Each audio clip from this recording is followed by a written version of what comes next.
Well, a scorcher on day 2 here of the Perth International at the Lake Carrinup Golf Club. Temperatures peaking at 36 degrees out on course. Not just the weather that was hot, scoring was pretty good as well. The cream really rising to the top. I'm joined by Graeme Scott from the PGA Tour of Australasia.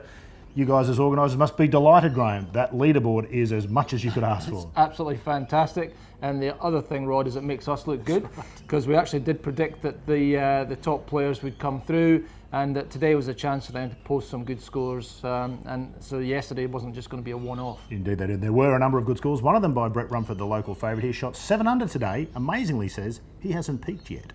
Yeah, I think scoring-wise, I think that was probably up there with one of the best. But I still feel as though I haven't quite got the most out of most of my rounds. I'm still just feeling as though that there's just something, there's this momentum that's just lacking, and there's just a few shots here and there that's really stopping it from being a spectacular round of golf. Yeah, of course, Brett Rumford shooting that fabulous 7 under 65 in the afternoon conditions, Graeme, which unusually for a golf tournament were the easier of the conditions today. Correct, and as we said yesterday, it was going to be a strange day today. It's not normal that you get the breezy conditions first off, and so it was a real challenge for the ones that went out early. We had a little bit of a lull, and then it picked up again before it died this afternoon, so it certainly was a mixed bag of conditions out there for the guys today. And one of those who was out early and is a co-leader, Peter Uihlein, had the best score on day 1. Not the best score on day 2, but he's happy with where he's at after a fairly difficult Middle East swing for him earlier in the year.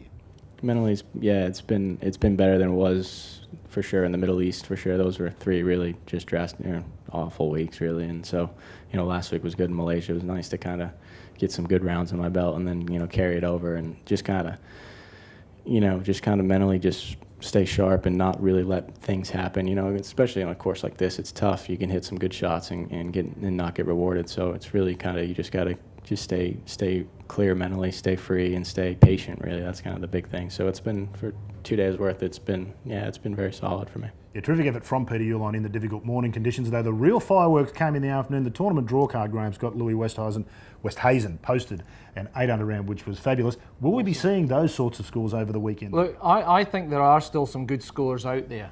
I think the green speeds will stay the same as they've been. There's no intention to speed them up and make them crazy fast.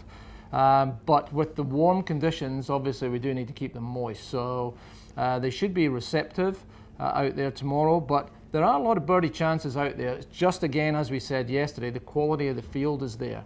Every week on every tour, guys are shooting low numbers because they're good players. Yeah, the PGA Tour kind of styled it out. These guys are good all around the world, Correct. Not just in America. Westhazen is, of course, good. He came and spoke to the press after his round, and of course, everything at this time of year is about preparing for Augusta. He made some comparisons between this course and what they'll find there in April.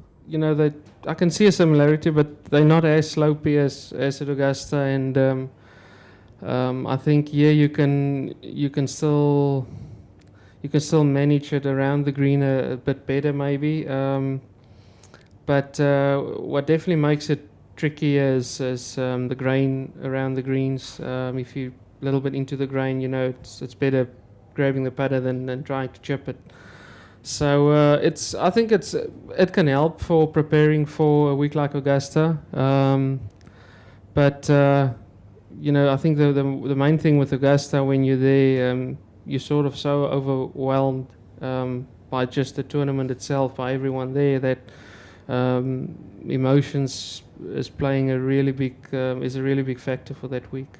So it all sets up for a thrilling weekend here at Lake Carrinup. We've got exactly what we wanted, with a mix of Australians and international players at the top of the leaderboard. You can catch all the action live on Fox Sports 501 Saturday and Sunday. We, of course, will get to watch it again here live. We're very lucky, Graeme. Box seats. And looking forward to wrapping up the day's action for you on Saturday and Sunday here on Golf Link.